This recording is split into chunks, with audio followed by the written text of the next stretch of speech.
Bienvenidos a Arcavia.ar, un espacio donde exploraremos lo invisible, lo simbólico y lo iniciático. Cada episodio será un puente al conocimiento interno. Episodio 10. La iniciación en el abismo. Quien desciende al silencio del abismo no cae, sino que regresa. Porque lo profundo no está debajo de nosotros, sino dentro de nosotros. Y allí se encuentra la semilla de la luz que ningún demiurgo puede apagar. Introducción. Tras cruzar el umbral de la cámara secreta, no se encontraron con otro corredor, sino con un silencio tan vasto que pesaba sobre el alma. El aire mismo cambiaba, dejando de ser algo que se respira para convertirse en una sustancia que se siente, cargada de ecos y presagios. Había llegado al gran auditorio de la psique, al telesterión del alma, el Sefirá oculto de Da. Bloque 1. El espacio sagrado. El telesterión no estaba construido con piedras, sino con la materia prima de la conciencia. Sus columnas eran recuerdos fundamentales, su techo era la bóveda de las potencialidades y su suelo el abismo del inconsciente. En el centro no había una estatua de una diosa, sino el propio corazón del iniciado latiendo como un tambor ritual. El telesterión histórico era un lugar de oscuridad deliberada donde las visiones se revelaban internamente. Así está, no un lugar físico, sino un estado de conciencia amplificado, el salón de ceremonias donde el yo se enfrenta a lo divino y lo oscuro dentro de sí. Aquí, en esta oscuridad sagrada, se celebraban los misterios mayores del ser. No había sacerdotes externos que guiaran el ritual. La ceremonia era dirigida por las fuerzas arquetípicas que custodiaban el paso hacia la verdad. Los ritos de Ulises prometían una revelación y una confrontación con la vida y la muerte.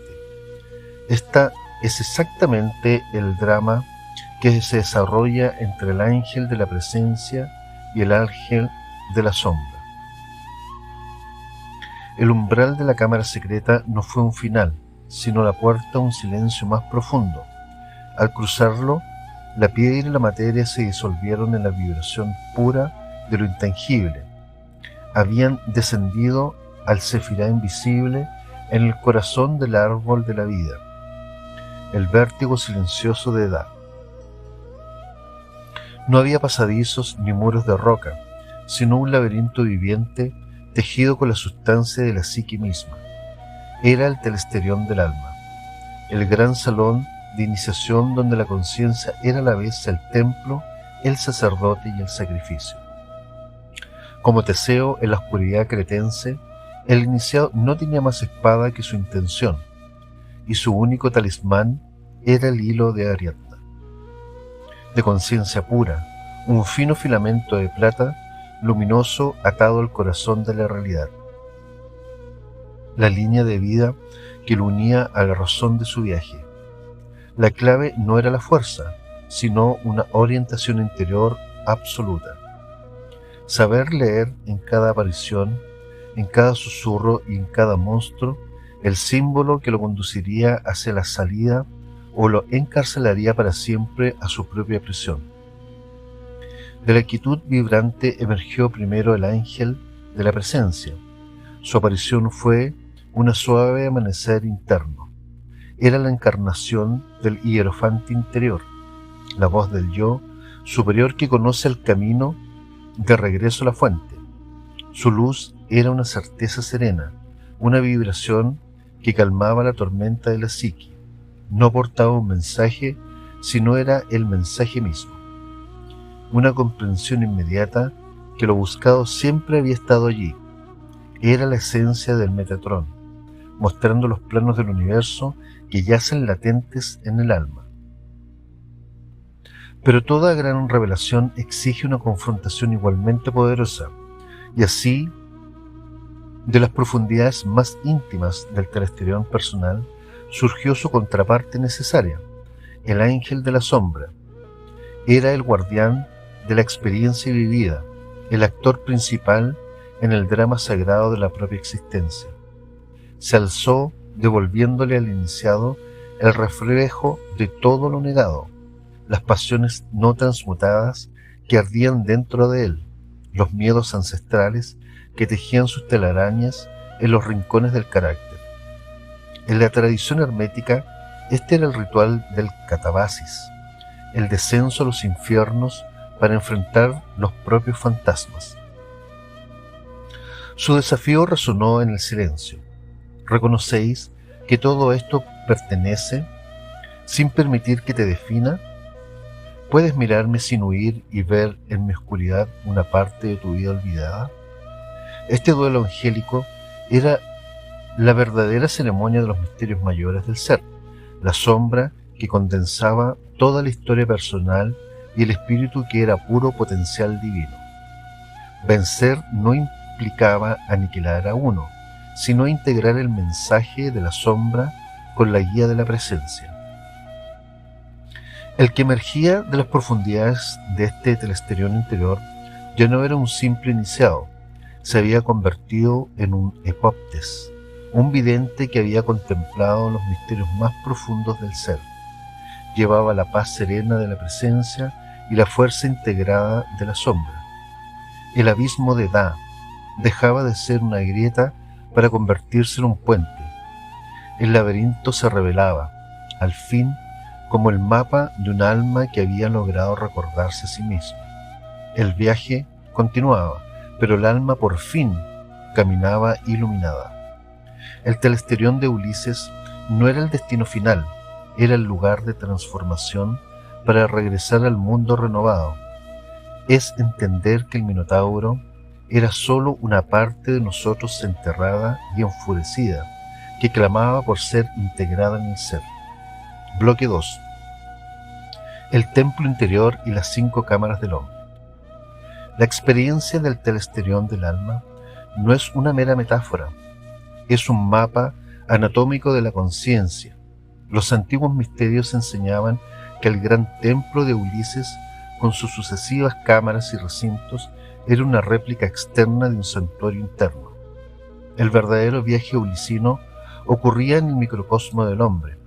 Así, los 5 cámaras eulisinas se mapean en el cuerpo y el espíritu del iniciado, convirtiéndole en el templo viviente que debe ser consagrado. Es un mapa preciso, una anatomía sagrada grabada en la misma sustancia del ser. Los antiguos hierofantes de Ulises erigieron en piedra un modelo de santuario que todo hombre lleva dentro, pero que pocos logran consagrar. Las 5 cámaras eulisinas no son ruinas de un pasado remoto, son estancias vivas, mapeadas en el cuerpo y el espíritu del iniciado, esperando ser activadas, recorridas y finalmente unificadas en la gran obra del autoconocimiento. La primera cámara, el propileo, la majestuosa entrada, se encuentra en la propia piel, en el vibrar de los 5 sentidos, en el umbral del mundo fenomenológico, la puerta por donde entra el ruido y el estímulo constante. Aquí el profano vive creyendo que esto es todo lo que existe, pero el iniciado sabe que esto es solo el atrio, el lugar de la preparación y la purificación, donde debe aprender a filtrar el mundo para que no contamine el Sanctus Sanctorum que aguarda más adentro. La jornada conduce entonces al corazón mismo del misterio. El telesterión, su lugar no es la piedra, sino en el plexo cardíaco. Esta gran sala de iniciación es el altar donde se representa el drama cósmico de la propia existencia.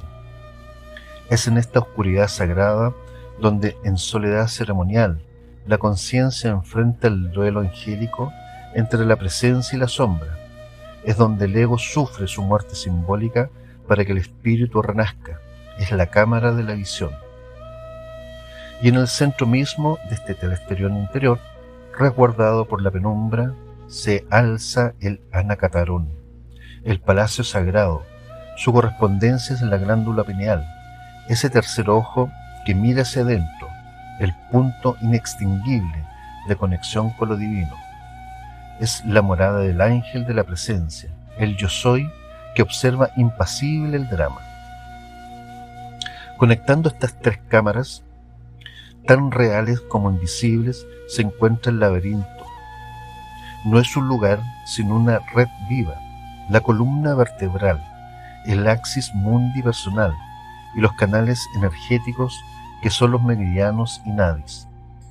Este es el camino de ida y vuelta, el recorrido del fuego sagrado, la serpiente kundalini que asciende y desciende, tejiendo y destejiendo la realidad. Finalmente, tras la iniciación, una quinta cámara se revela no como un lugar, sino como un estado. El sagrado recinto es el aura, el cuerpo de luz que emana del hombre transformado. Su propio ser se ha vuelto un espacio consagrado, un templo perfecto cuya sola presencia irradia la armonía integrada de su lucha interna. Este es el templo completo. Y he aquí la respuesta a la gran pregunta. ¿Por qué entonces la orden masónica y tantos otros constructores de misterios invierten tanto en erigir templos de piedra si el verdadero templo es interior? Porque el templo físico no es un fin, es el andamio necesario para que el alma, que aún no puede visualizar su propia grandeza, un símbolo activo donde cada herramienta, cada golpe de martillo sobre el sílex, cada meditación del ángulo perfecto es una lección sobre el dominio de las propias pasiones. Es el punto de encuentro de quienes, en comunidad, comparten el mismo viaje solitario, pero sobre todo es un puente entre lo externo y lo interno, un acto de magia simbólica donde al levantar un templo perfecto en el mundo material, la obra exterior es el símbolo, la obra interior la realidad. Y una vez comprendido esto, el templo de piedra se transfigura, deja de ser una meta para convertirse en un recordatorio, una escuela y un legado eterno. Las herramientas son las llaves arquetípicas de un arte singular, la construcción de un santuario interno. Antes de toda obra, el operario recibe un emblema de piel blanca. Este no es un simple adorno, es la voluntad consciente de comenzar la labor. Simboliza la pureza del propósito y la protección necesaria para trabajar la materia prima de un mismo ser manchado por ella. Es el recordatorio de que toda obra magna debe comprenderse con un corazón limpio y una intención incorruptible. Es el sello del neófito, quien reconoce la naturaleza tosca de su propia piedra fundamental. Existe un instrumento de medida que no mide pulgadas, sino momentos. Representa el ciclo completo de la luz y la oscuridad. Es la herramienta que enseña al constructor que cada instante, cada alba y cada ocaso es una oportunidad para colocar una nueva piedra en la edificación de su carácter. Es la disciplina de consagrar el tiempo a la obra invisible. Su manejo se refina en la etapa del viajero, quien aprende a navegar entre el mundo de la forma y el reino de la esencia. Dos herramientas gemelas gobiernan la armonía de la estructura. La primera asegura que todas las piedras estén en perfecto equilibrio, recordando la fraternidad de todas las cosas y la necesidad de estabilidad interior. La segunda es un rayo que busca siempre el centro, conectando irrevocablemente la obra con los cimientos ocultos de la realidad. Juntas enseñan al artífice a caminar con los pies firmes en la tierra mientras mantiene su aspiración alineada con el principio celestial. Son las herramientas del perfeccionador. Existe un principio que dice: la fuerza correcta aplicada en el punto exacto puede transmutar la realidad. Este instrumento es la materialización de este principio. Representa el poder de la voluntad inteligente, la capacidad de focalizar la intención con tal precisión que puede mover los obstáculos más arraigados del carácter. Es el arte de usar la ley para superar la ley, la comprensión sobre la fuerza bruta. La obra no avanza por fuerza ciega, sino por una danza de dos instrumentos. Uno es la fuerza de la voluntad aplicada, el golpe decidido que impulsa el cambio. El otro es el discernimiento agudo, la inteligencia que guía cada impacto para que esculpa y no destruya. Juntos trabajan la piedra bruta de la naturaleza inferior para liberar la geometría sagrada que yace latente en su interior. Este es el trabajo primario del constructor. Los dos instrumentos finales son los más sagrados. Uno define el reino de la materia, la forma y la acción recta. Gobierna cómo nos relacionamos con el mundo visible. El otro traza el dominio del espíritu, la conciencia expansiva y la unidad. Define nuestra conexión con lo infinito.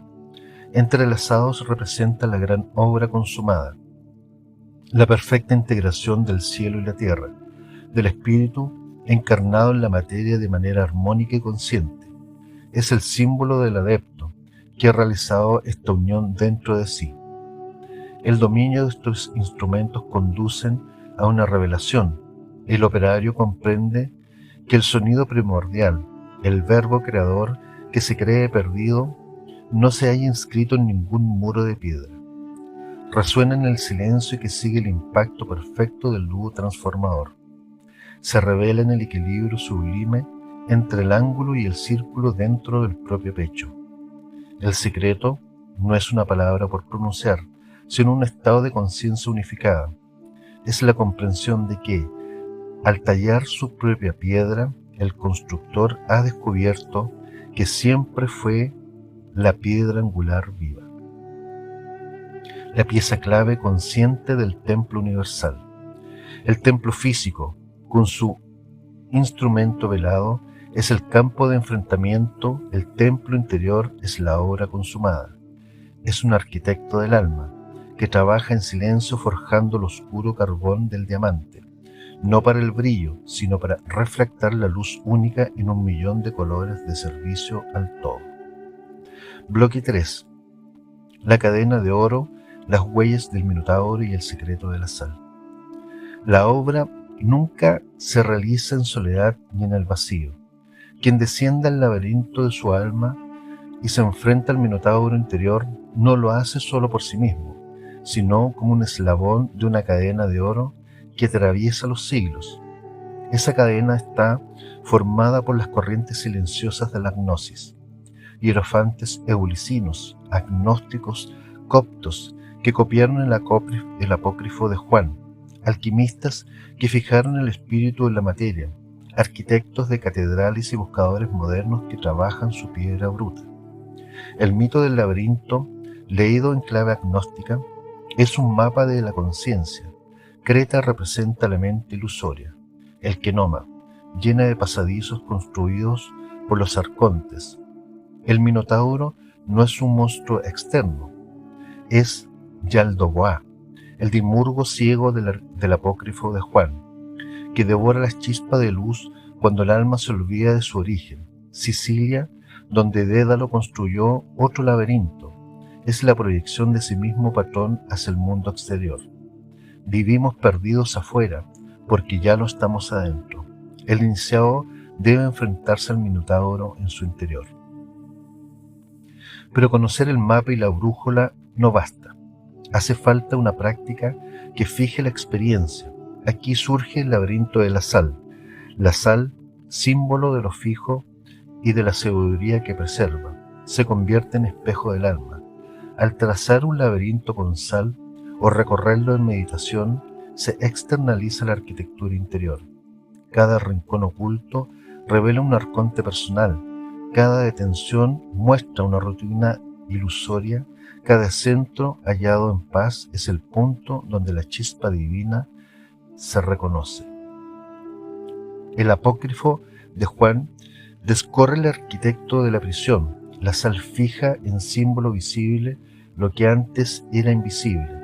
permitiendo que la gnosis deje de ser doctrina y se convierta en experiencia. Así el iniciado descubre que el viaje no es escapar, sino una redención de su propia chispa, que se perdió por anhelo imperfecto. Al recorrer el laberinto no busca escapar, sino comprender que el carcelero es su propio ego, y que la salida está en el canto de la sabiduría interior, que busca volver al plenoma. El misterio queda revelado. El adepto que comprende estas tres claves ya no teme al Minotauro, porque ha reconocido su nombre y su origen.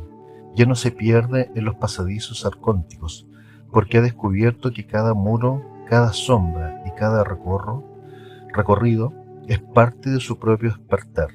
El secreto del laberinto no es salir de él, sino redimirlo dentro de él, hasta que sus muros se derrumben y el alma recuerde su morada en la luz. Así estamos llegando al final de este episodio. En el próximo episodio exploraremos la anatomía del tiempo, Cronos, Kairos y la muerte iniciática, las ruedas del destino y el ojo que ve, ciclos, profecías y liberación, la morada del eterno ahora, inmortalidad y las columnas de la conciencia. Te invito a seguir caminando juntos por este sendero iniciático. Arcavia.ar. La obra es para beneficio del espíritu, no para acumular oro. Quien busque riquezas perderá ambas, el oro de la tierra y la joya de la eternidad. Hasta pronto, buscador de luz.